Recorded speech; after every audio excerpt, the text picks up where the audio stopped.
तो देखो last time पे अपन ने बात कर ली थी ई ड्यू टू डाइपोल, और वो भी कहाँ पे, एक्सियल लाइन पे। कौन सी लाइन पे? एक्सियल लाइन पे, ठीक है ना। अब अपन बात करते हैं electric field due to a dipole, due to a dipole at equatorial line, या बोल लो इक्विटोरियल प्लेन। इक्विटोरियल लाइन या इक्विटोरियल प्लेन पे अपन क्या करने वाले हैं, डाइपोल की वजह से इलेक्ट्रिक फील्ड कैलकुलेट करने वाले हैं, ठीक है ना। तो देखो ये हो गया अपने पास डाइपोल, ये हो गया इसका नेगेटिव चार्ज, ठीक है, और ये हो गया अपने पास इसका कौन सा चार्ज, पॉजिटिव चार्ज, ठीक है ना। ये इसकी जो लेंथ है हो गई 2a, और इसका डाइपोल मोमेंट है p वेक्टर, जिसकी डायरेक्शन है from -q to +q, clear है। इक्विटोरियल लाइन का मतलब क्या है, इसका परपेंडिकुलर बाइसेक्टर। तो ये अगर परपेंडिकुलर बाइसेक्टर है तो ये दोनों बराबर होगा, तो टोटल 2a है, तो यहाँ से यहाँ तक a, और यहाँ से यहाँ तक ये भी कितना होगा, a, ठीक है ना। मान लो यहाँ सेंटर पॉइंट से r डिस्टेंस पर इधर कोई पॉइंट है, मान लो d, यहाँ इस पॉइंट पर अपने को क्या करना है, नेट इलेक्ट्रिक फील्ड निकालना है। तो क्या बताया मैंने, बाढ़ में गया तुम्हारा डाइपोल, तुम उसको क्या समझो, ये एक -q रखा है और एक +q रखा है, और किसी भी जगह कुछ कैलकुलेट करना है, तो कैसे करोगे, दोनों के इंडिविजुअल कंट्रीब्यूशन का क्या लोगे, वेक्टर सम, क्लियर बात। तो -q की वजह से निकालोगे, +q की वजह से निकालोगे, और फिर वेक्टर सम। तो मतलब -q इस जगह पे क्या बोलेगा, -q बोलेगा अलोंग दी लाइन ज्वाइनिंग, बोलो माइनस क्या चिल्लाता है, अवे अवे की टुवर्ड्स टुवर्ड्स, माइनस क्या चिल्लाता है, टुवर्ड्स टुवर्ड्स। तो -q की वजह से इस जगह पे इलेक्ट्रिक फील्ड होगा along the line joining towards, ये हो जाएगा ई ड्यू टू -q। अरे क्लियर है। अब इसकी वैल्यू लिखो,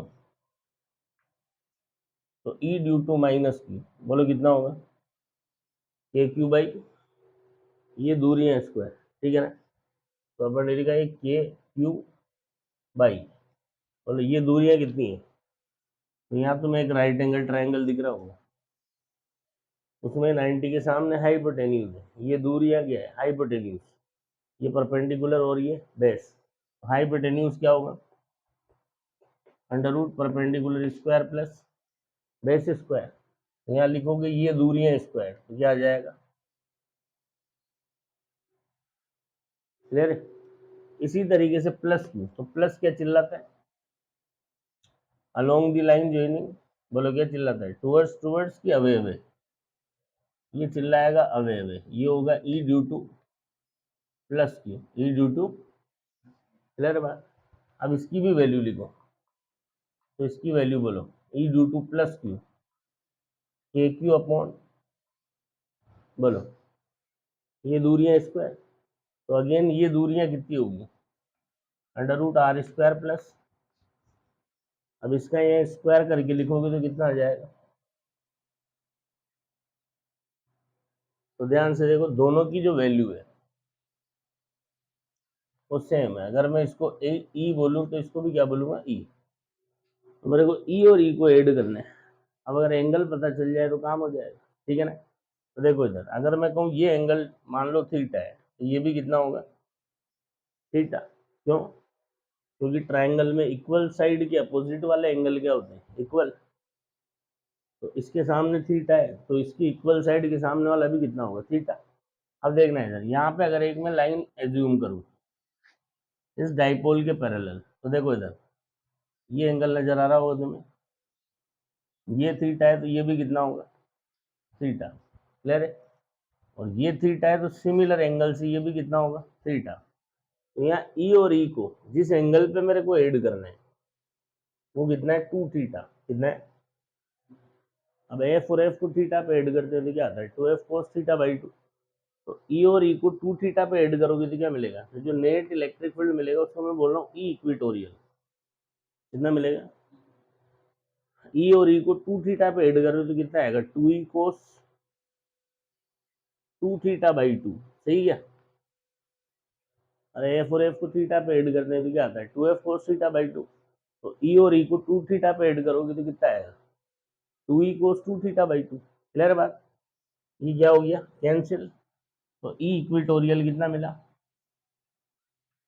2e cos of theta, 2e cos of. Clear बात, और दो की मेहनत के नतीजे कहाँ आते हैं, अक्सर उनके बीच में आते हैं। और ये तो दोनों क्या है, बराबर है। तो बीच में या बिल्कुल बीच में, बिल्कुल बीच में। तो इन दोनों के बीच का एंगल कितना है, 2 थीटा।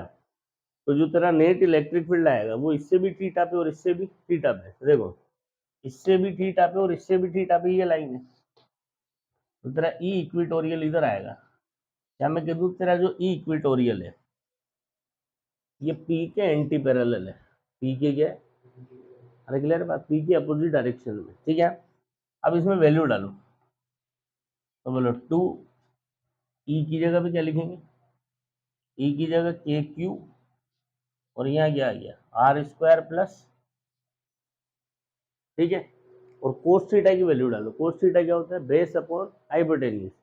तो इस ट्राइंगल से बेस कितना है, ए, और हाइपोटेन्यूज कितना है, under root R square plus, कोई दिक्कत, ये क्यू और ये 2 है।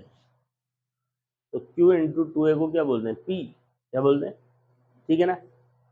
तो क्यू इंटू 2 की जगह पी आ जाएगा। तो ई इक्वेटोरियल कितना हो गया, के पी, बोलो नीचे पावर 1, और छतरी का मतलब पावर हाफ, तो कितनी हो गई पावर, तो R square plus A square की होल पावर कितनी हो गई, 3/2। यस और नो, क्लियर है। तो अगर तेरा कैसा डाइपोल है, नॉर्मल डाइपोल है, टाइनी छोटा डाइपोल नहीं है, तो ये आंसर होगा। क्लियर बात। और अगर मैं कहूँ कि इफ, जो जनरली अपन 99% टाइम यही चलेगा अपने, if R is much much greater than A, R की वैल्यू ऐसे बहुत बड़ी है, तो क्या करोगे, आर स्क्वायर के कंपैरिजन में, आर स्क्वायर के कंपैरिजन में क्या करने वाले हो, आर स्क्वायर के कंपैरिजन में ए स्क्वायर को क्या करेंगे, नेग्लेक्टेड। आर स्क्वायर के कंपैरिजन में ए स्क्वायर को क्या करेंगे, नेग्लेक्ट। तो नेग्लेक्ट करने का मतलब क्या है, न तेरे आने की खुशी और न तेरे बाढ़ में जा तेरा। तू एड हो तो भी कोई फर्क नहीं पड़ता, तू सब्सट्रैक्ट हो तो भी कोई फर्क नहीं पड़ता। तो नेग्लेक्ट करने का मतलब है कि आर स्क्वायर में ए स्क्वायर अगर एड हो भी गया तो भी आर स्क्वायर ऑलमोस्ट कितना रहेगा, आर स्क्वायर ही रहेगा, ठीक है ना। तो बोलो ई इक्वेटोरियल कितना मिलेगा, तो अपने को मिलेगा के पी अपॉन, बोलो आर स्क्वायर प्लस, ये तो नेग्लेक्ट हो ही गया, तो आर स्क्वायर की पावर 3/2, 2 से 2 कैंसिल होगा तो कितना आ गया। ये कब लगाना है, when R is much much greater than A. Clear बात। और दोनों ही सूरतों में जो डायरेक्शन होगी वो कैसे, opposite to P, opposite to, direction है opposite to P vector, direction क्या है, अपोजिट टू। इस तरीके से अगर इसको मैं वेक्टर फॉर्म में, दोनों को अगर वेक्टर फॉर्म में लिखना चाहूँ, तो यहाँ अगर मैं पी वेक्टर लगा दूंगा तो यहाँ मैं माइनस भी चिपकाऊंगा, क्या भी चिपकाऊंगा। हालांकि 99% टाइम ये फॉर्मूला काम आता है। तो अगर इसको वेक्टर फॉर्म में लिखना चाहूँ तो मैं क्या लिखूंगा, माइनस का K P upon R cube, minus का के पी अपॉन, माइनस का K P upon R Q. बोलो इसमें कोई दिक्कत, पक्का, अरे बोलो, सिंपल सा डेरिवेशन है, ठीक है ना, कोई दिक्कत नहीं, डन। चलो तो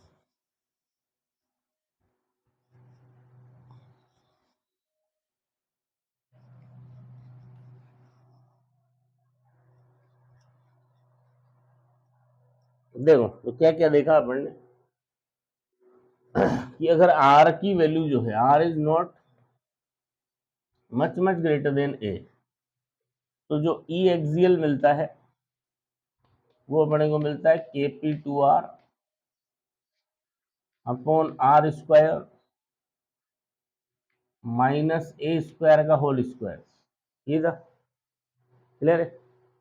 और अगर आर जो है वो मच ग्रेटर देन ए हो तो जो ई एक्सियल होगा वो मिलता है अपने को 2 kp अपॉन आर क्यूब। ठीक है, 99% यही फॉर्मूला काम आएगा। ठीक है ना। और जो ई एक्सियल होता है, ई एक्सियल वेक्टर, ये किसके अलोंग होता है? Along P vector. जिस डायरेक्शन में पी होगा उसी डायरेक्शन में होगा। ठीक है, एक्सियल लाइन पे। दूसरी बात देखी फिर अपन ने, अगर आर जो है वो ए से बहुत बड़ा नहीं है तो जो ई इक्विटोरियल है, ये अभी भी निकाला था अपन ने, कितना आया था? K P upon R square plus A square की होल पावर 3/2। ठीक है ना। बट अपने 99% टाइम ये फॉर्मूला काम आएगा। अगर आर जो है वो ए से क्या है? बड़ा है, मच ग्रेटर देन ए, टाइनी डाइपोल, तो जो ई इक्विटोरियल है वो कितना मिलेगा? के पी अपॉन आर क्यूब। और जो ई इक्विटोरियल वेक्टर होता है ये होता है opposite to P vector. Opposite to, जो ई इक्विटोरियल होता है वो पी के क्या होता है? अपोजिट होता है। कोई दिक्कत? पक्का? ठीक है ना, कोई परेशानी? अच्छा, इसी सूरत में अगर मैं तुमसे पूछूं कि ई एक्सियल और ई इक्विटोरियल दोनों का रेशियो बताओ, दोनों का क्या करो? रेशियो। ठीक है ना। ये बोर्ड वाले का बड़ा चाहिए क्वेश्चन है, बोर्ड या नीट वाले के लिए बोल रहे हैं। ठीक है, जेई में तो नहीं आएगा इस तरह का सिंपल क्वेश्चन, बाकी नीट और बोर्ड के लिए बड़ा चाहिए था प्रश्न। ठीक है, कि ई एक्सियल और ई इक्विटोरियल का रेशियो बताओ। तो ई एक्सियल कितना है? 2 kp अपॉन आर क्यूब। और ई इक्विटोरियल कितना है? kp upon R cube. तो kp अपॉन आर क्यूब से क्या हो गया? kp upon R cube cancel हो गया, तो आंसर कितना आया? 2:1, 2:, क्लियर बात? अच्छा, ये कब आया? जब आर सेम है। अगर आर सेम नहीं होता तो ये नहीं आता। क्लियर बात? तो अगर आर सेम है तो यहाँ से क्या पता लग रहा है अपने को? जो ई एक्सियल है ये रिलेशन तभी करेक्ट है इफ आर सेम, मतलब डाइपोल से जितनी डिस्टेंस पे आप एक्सियल लाइन पे बात कर रहे हो उतनी डिस्टेंस पे इक्विटोरियल पे बात कर रहे हैं, तो एक्सियल इक्विटोरियल जो इंटेंसिटी है वो इक्विटोरियल की डबल होगी, या इक्विटोरियल पे जो इंटेंसिटी है वो एक्सियल की हाफ होगी। समझ में आती बात? तब जब आर सेम है। क्या सेम है? अगर आर सेम नहीं है तो फिर ये वैलिड नहीं होगा। ठीक बात? अब सुन रहा, जैसे बेटा तू देखो,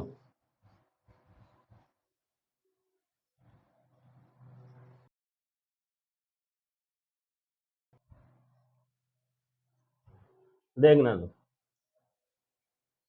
तो जैसे अगर मैं कहूँ कि मान लो ये मेरे पास एक डाइपोल है।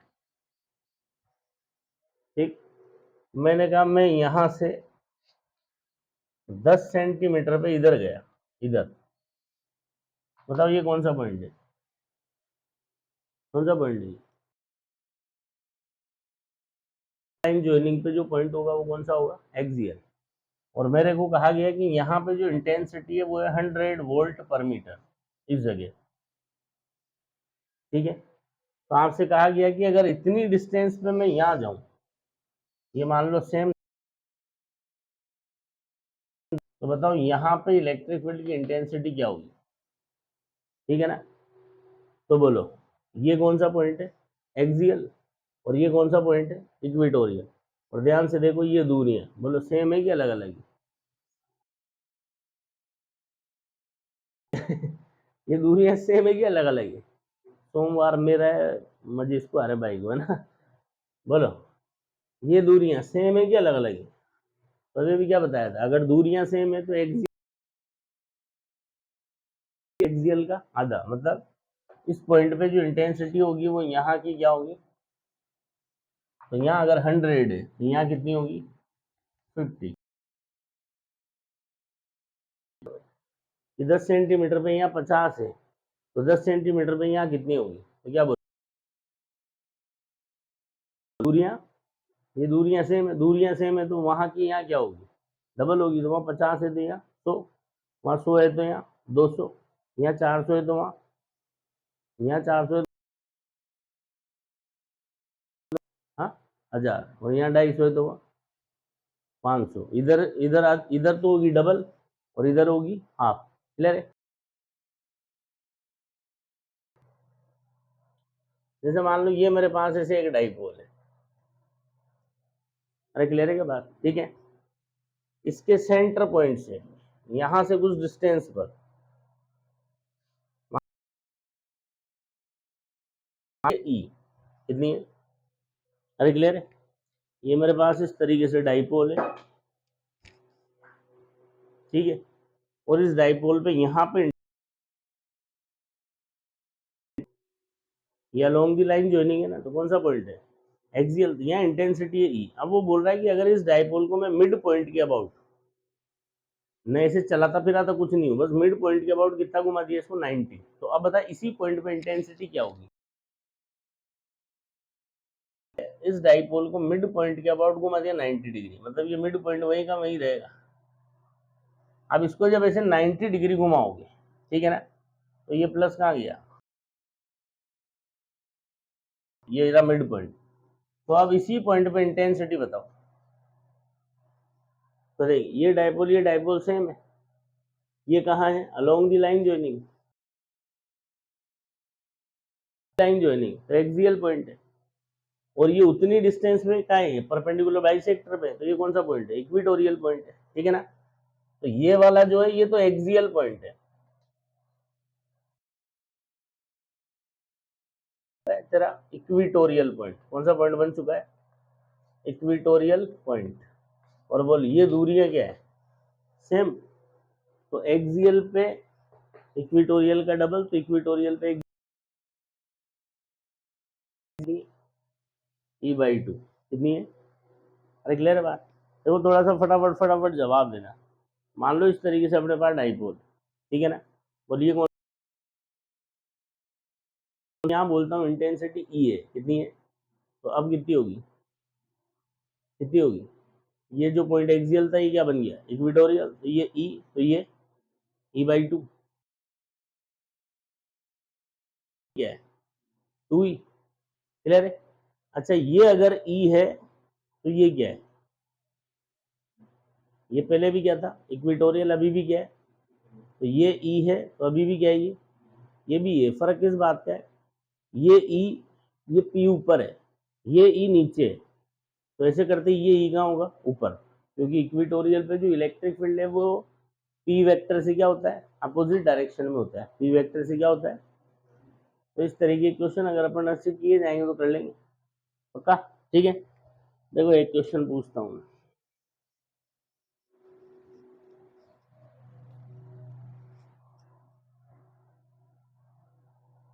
देखना।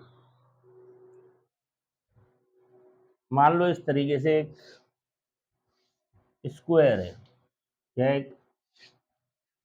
ठीक है ना, और ये जो स्क्वायर है इसकी साइड है एल, कितनी है मान लो? एल। अब यहाँ पे अपने पास दो डाइपोल्स हैं, उन दोनों की जो डाइपोल मोमेंट है वो पी है, क्या है वो? क्लियर बात? तो एक डाइपोल यहाँ रखा हुआ है, इसका डाइपोल मोमेंट है पी, क्या है? ठीक है ना। और मान लो दूसरा डाइपोल जो है वो यहाँ रखा हुआ है, क्यू, इसका भी डाइपोल मोमेंट कितना है? पी, ठीक है ना। अरे क्लियर है? बस फर्क इतना सा, इसका इधर है और इसका इधर है। और आपसे पूछा गया ये जो पॉइंट है यहाँ नेट इलेक्ट्रिक फील्ड बताओ, तो आप क्या करोगे? दोनों डाइपोल का अलग अलग कॉन्ट्रीब्यूशन और फिर उसका वेक्टर सम। तो पहले इस डाइपोल के लिए इस पॉइंट की बात करो, बोलो ये डाइपोल, इस डाइपोल के लिए कौन सा पॉइंट है? अलोंग दी लाइन ज्वाइनिंग है, तो कौन सा पॉइंट है? एक्सियल। कौन सा पॉइंट है? क्लियर बात? एक्सियल पॉइंट पे इंटेंसिटी क्या होती है? KP upon R cube, KP upon R cube, और डायरेक्शन वही होती है जो पी की होती है। क्लियर है? तो ये इंटेंसिटी आई तुम्हारे पास केपी अपॉन आर। आर का काम कौन कर रहा है? वो डायरेक्शन वही जो पी की तरफ। क्लियर बात? अच्छा अब इस डायपोल की वजह से देखो, तो इस डायपोल के लिए ये पॉइंट क्या है? परपेंडिकुलर बाइसेक्टर, इक्वेटोरियल है, और इक्वेटोरियल पॉइंट पे इंटेंसिटी किधर होती है? कितनी होती है, सॉरी ये एक्सियल है ना, तो 2 kp/r3। इक्विटोरियल पे कितनी होगी, kp/r3 पी के अपोजिट, तो पी किधर है, इधर, तो इसके अपोजिट का मतलब ये पी है, तो इसकी अपोजिट ये होगी, और कितनी होगी, kp/l3। बोलो 2 kp/l3 और kp/l3 कितना हो गया। तो यहाँ जो नेट इंटेंसिटी अपने को मिलेगी वो कितनी हो गई, 3 kp/l3। कर लेंगे ऐसे क्वेश्चन। अरे बोलो ना, पक्का, कोई दिक्कत, डन, ठीक है। अच्छा अगर इस पॉइंट पे पूछता तो देखो इसके, इस पॉइंट पे पूछता तो इसका कंट्रीब्यूशन, इसका कंट्रीब्यूशन, ये पॉइंट इसके लिए एक्सियल होता, तो यहाँ इंटेंसिटी क्या होती, 2 kp/l3, और डायरेक्शन किधर होती, पी की डायरेक्शन में, तो ये होती 2 kp/l3, डायरेक्शन पी की तरफ। और इस डायपोल के लिए कौन सा पॉइंट होता, इक्विटोरियल, कौन सा होता, कौन सा होता, तो बोलो ये इक्विटोरियल पॉइंट है, तो ये क्या बोलते हैं यहाँ, kp/l3 पी के अपोजिट, तो kp/l3 पी ए से पी के अपोजिट इधर, ये हो गया kp/l3। तो यहाँ जो नेट इंटेंसिटी मिलती वो इधर आती, और कितनी होती, 2+1 3 kp/l3। अरे बोलो, अच्छा मान लो यही क्वेश्चन ऐसे लेते हैं, एक स्क्वायर है,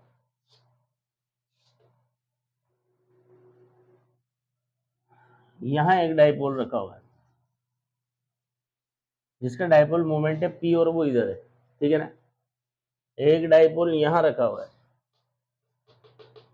इसका जो पी है वो कैसे, ऐसे ऊपर है, और कुछ नहीं बोला, तो डाइपोल को अपने छोटे छोटे मान के चलेंगे, ठीक है ना।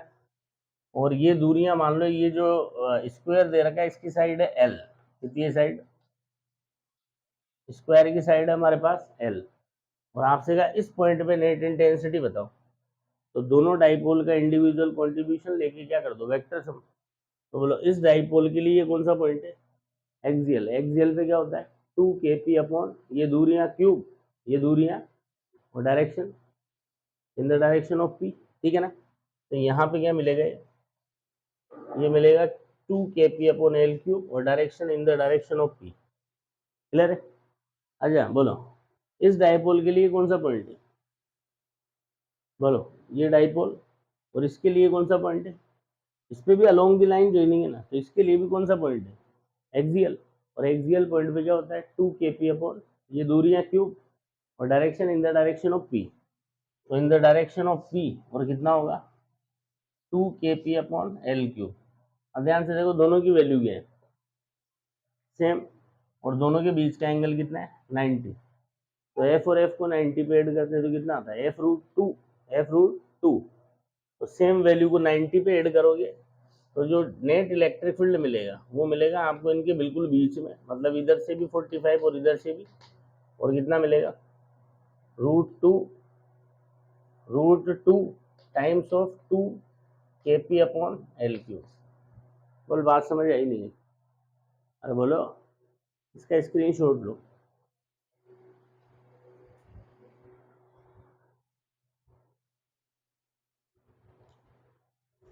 देखो अगर यही कैलकुलेशन इस पॉइंट पे करवाता मैं, ये कैलकुलेशन अगर इस पॉइंट पे करवाता, ठीक है ना, तो ये पॉइंट इस डाइपोल के लिए क्या है, इक्विटोरियल, तो इक्विटोरियल पे कितना होता है kp/ ये दूरियां क्यूब, और डायरेक्शन अपोजिट टू पी, तो kp/ ये दूरियां क्यूब, और p इधर है, तो उसके अपोजिट ये kp/ ये दूरियां क्यूब, क्लियर है। बोलो इसके लिए भी ये कौन सा पॉइंट है, तो ये डाइपोल ऐसे, ये पॉइंट कैसा होगा इसके लिए, इक्विटोरियल, तो इक्विटोरियल पे क्या होगा kp/ ये दूरियां क्यूब, और p के अपोजिट, तो p किधर है, तो e किधर होगा इसके अपोजिट, ये होगा kp/ ये दूरियां क्यूब, ये दूरियां कितनी l, अगेन सेम वैल्यू को किस पे ऐड करना है 90 में, ठीक है ना। तो बोलो सेम वैल्यू है ये दोनों के बीच में या बिल्कुल बीच में, क्योंकि वैल्यू सेम है तो बिल्कुल बीच में, सेम वैल्यू को 90 पे ऐड करोगे तो कितना आएगा √2 टाइम्स, कितने टाइम्स, तो ये आ गया √2 और kp/ कितना l3, कर लेंगे ऐसे क्वेश्चन? अरे होंगे कि नहीं होंगे? होंगे, ठीक है ना। अब देखो ना, अपन ने जो कैलकुलेशन करी डाइपोल की वजह से, वो कहाँ करी? एक्सियल पे और इक्वेटोरियल पे। और बताओ ये जो माहौल बनाएगा ये सिर्फ यहाँ और यही बनाएगा कि पूरे जमाने में बनाएगा? ये जो माहौल बनाएगा ये सिर्फ यहाँ और यही बनाएगा या पूरे जमाने भर में माहौल बनाएगा? तो पूरे जमाने भर में माहौल बनाएगा। क्लियर बात?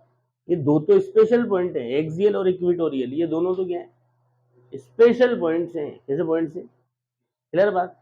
बाकी जो इंटेंसिटी है, बाकी जो इलेक्ट्रिक फील्ड है वो तो पूरे जमाने भर में बनेगा। तो अगर किसी जनरल पॉइंट पे अपने को पूछ लिया जाए तो उसको कैसे निकालेंगे? ठीक है ना। तो देखो इधर,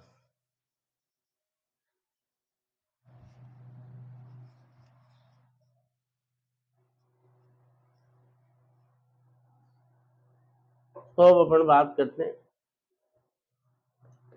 electric field due to a dipole at any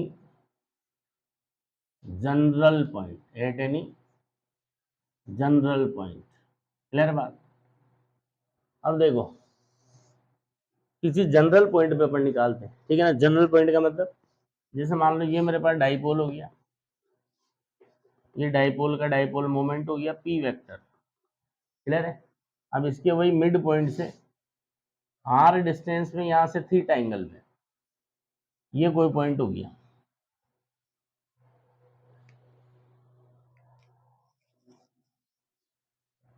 देखो इधर, ये हमारे पास कोई डाइपोल, बातें नहीं बातें नहीं, ये हमारे पास क्या हो गया? कोई डाइपोल, इसका डाइपोल मोमेंट है पी। क्लियर है? और ये इसके मिड पॉइंट से आर डिस्टेंस और थीटा एंगल पे ये कोई पॉइंट हो गया। आपसे कहा इस पॉइंट पे क्या बताओ? नेट इलेक्ट्रिक फील्ड बताओ। ये जनरल पॉइंट हो गया। ये पॉइंट अगर एक्सियल लाइन पे आ जाता इधर तो थीटा क्या हो जाएगा? 0। और इक्वेटोरियल पे आ जाएगा तो थीटा क्या हो जाएगा? 90। अरे बोलो, तो ये तो क्या बनेगा? मल्टीपर्पज फॉर्मूला बन जाएगा। कौन सा फॉर्मूला बन जाएगा?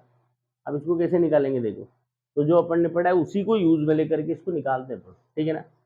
मैं क्या करने वाला हूँ सुनना, ये जो डाइपोल है, ये जो पी है ना, इस पी के दो कंपोनेंट लूंगा।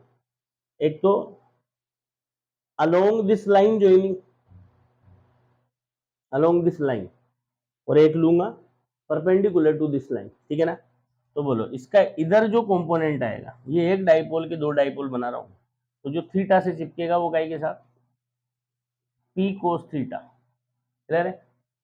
और इसके परपेंडिकुलर जो नहीं चिपका वो काई के साथ? साइन के साथ, पी साइन थीटा। अब तुम भूल जाओ ये कोई डाइपोल है, इसको मत देखो। अब तुम्हें दो डाइपोल नजर आ रहे होंगे, एक पी कोस थीटा और एक पी साइन थीटा। इसको ऐसे समझो, ये ऐसे एक डाइपोल है ऐसे पी कोस थीटा, और दूसरा डाइपोल इसके परपेंडिकुलर है ऐसे पी साइन थीटा।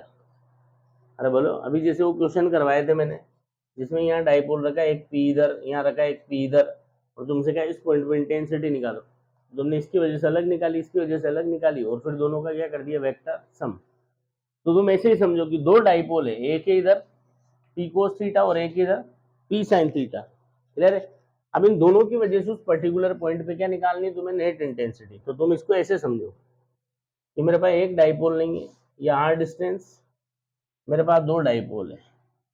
एक तो ये है डाइपोल पी कोस थीटा, और एक ये है डाइपोल पी साइन थीटा। कितने डाइपोल नजर आ रहे हैं? एक के दो। क्लियर बात? अब तुमसे कहा इस पॉइंट पे इंटेंसिटी निकालो यहाँ, ठीक है। तो तुम एक एक की वजह से निकालो। बोलो पहले पी कोस थीटा की बात करो। पी कोस थीटा के लिए ये कौन सा पॉइंट है? बोलो। एक्सियल। कौन सा पॉइंट है? और एक्सियल पॉइंट पे इंटेंसिटी क्या होती है? 2 kp अपॉन ये दूरियां Q in the direction of P, ठीक है ना।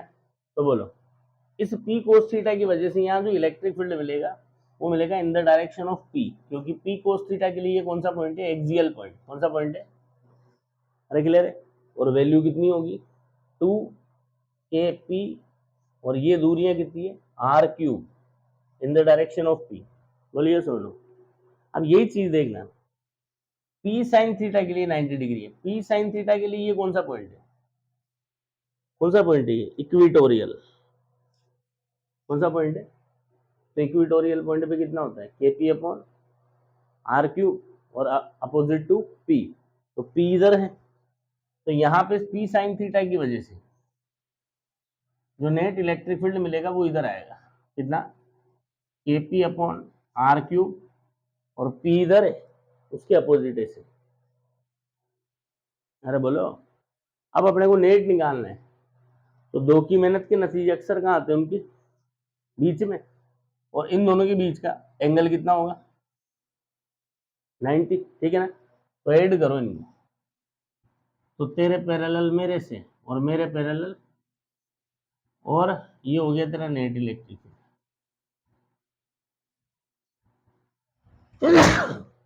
बोलिए सोनू, ये क्या हो गया तेरा? ठीक बात। अब इन दोनों को 90 पे ऐड करो, तो बताओ क्या दोनों की वैल्यू इक्वल है कि छोटा है? दोनों की वैल्यू इक्वल है कि अनइक्वल है? और 90 पे दो वेक्टर को कैसे ऐड करते हैं? पाइथागोरस। तो दोनों में क्या लगा दो? पाइथागोरस। तो जो यहाँ नेट इलेक्ट्रिक फील्ड अपने को मिलेगा वो इन दोनों में लगाएंगे पाइथागोरस, अंडर रूट इसका स्क्वायर प्लस इसका स्क्वायर। इसमें ध्यान से देखो, दोनों में क्या चीज है? K P upon R cube दोनों में। तो के पी अपॉन आर क्यूब का, अच्छा दूसरी चीज सुनो, जो पी है ना वो इसका पी तो है पी कोस थीटा, तो यहाँ क्या लिखोगे? और इसका जो पी है वो कितना है? P sine theta. अरे बोलो, अब दोनों में पाइथागोरस लगाओगे तो के पी अपॉन आर क्यूब तो दोनों में, तो ये निकाल दिया बाहर। बोलो यहाँ क्या बचेगा? Sign theta. तो इसका स्क्वायर करेंगे, ये हो गया साइन स्क्वायर थीटा, और यहाँ बचेगा कितना? 2 कोस थीटा। तो उसका स्क्वायर करेंगे तो कितना आ जाएगा? 4 कोस स्क्वायर थीटा। बोलिए सुन लो, तो कितना है बेटा? K P upon R cube, K P upon R cube sine square theta, और बता बेटा ये जो 4 कोस स्क्वायर थीटा लिखा हुआ है इसको ऐसे लिख दूं क्या? Cos square theta plus 3 cos square theta. कर सकता हूँ ना ऐसा? अरे बोलो, अब एक sign square theta plus cos square theta कितना हो गया? कितना हो गया? 1। तो कितना मिला? जो ई नेट है वो कितना मिला अपने को? के पी अपॉन आर क्यूब और 1 plus 3 cos square theta. Clear है? अच्छा, अगर इसकी डायरेक्शन बतानी है, क्या बतानी? तो मान लो ये यहां से अल्फा पे है, यहां से कितने एंगल पे? कितने एंगल पे? अल्फा। क्लियर है बात? तो इस अल्फा की वैल्यू निकालो, तो देखो राइट एंगल ट्राइंगल दिख रहा होगा, तो यहां से अपन निकालें टेन अल्फा। क्या निकालें? तो टेन अल्फा क्या होगा? Perpendicular upon base. तो परपेंडिकुलर कितना है? ये का मतलब केपी साइन थीटा, तो परपेंडिकुलर है KP sine theta upon R cube, और बेस कितना है? 2 केपी कोस थीटा अपॉन कितना है? R cube. तो केपी अपॉन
तो क्या देखा अपन ने, सुनना कि जो ई एक्सियल अपने को मिला, अभी रट लेना भाई, ई एक्सियल मिला 2 kp/r³ अलोंग पी वेक्टर। ई इक्विटोरियल अपने को कितना मिला, kp/r³ opposite to P vector. इसको ऐसे भी लिख सकते हैं, 2 kp वेक्टर बाई, और ये अपोजिट है तो -kp वेक्टर बाई रेगुलर है। और अगर मैं बात करूं ई एट जनरल पॉइंट, ई एट जनरल पॉइंट, तो जनरल पॉइंट पे कितना मिला, kp/r³ √1+3 cos² रेगुलर है। और डायरेक्शन फ्रॉम